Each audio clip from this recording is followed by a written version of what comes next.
অহংকার, আর বিদ্যার অহংকার, ধনের অহংকার, আর রূপের অহংকার। বোঝা গেল? তাহলে ধনের অহংকার, এই যে 4 প্রকারের অহংকার রয়েছে, এই 4 প্রকারের অহংকারের জন্য ভগবানকে আমরা জানতে পারবো না, বা যাদের মধ্যে এগুলি থাকে তারা এটি ভগবানকে জানতে পারবে না। তাহলে জানতে যদি না পারে, সে যদি অনেক লেখাপড়া করে, লাভ কী হলো? সে এই জীবনটা হয়তো কিছুটা পয়সার গরমে কিছুটা সুখ হয়তো কিনতে পারবে, সে কিছুটা সে সুখ হয়তো কিনে নিতে পারবে।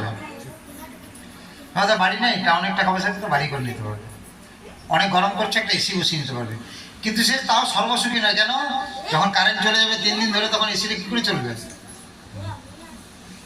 তাহলে প্রকৃত সুখীকে, যিনি কৃষ্ণকে জানার চেষ্টা করছেন, যিনি ভগবানকে জানার চেষ্টা করছেন, এটা জানা যাবে কি করে?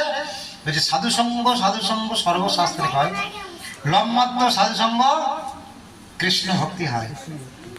যদি কেউ সাধুর সঙ্গ করে, ভগবানের ভক্তের সঙ্গ করে, তাহলে সে কি জানতে পারবে? ভগবানকে জানতে পারবে, বা ভগবানকে জানার একটা সে পন্থা পাবে।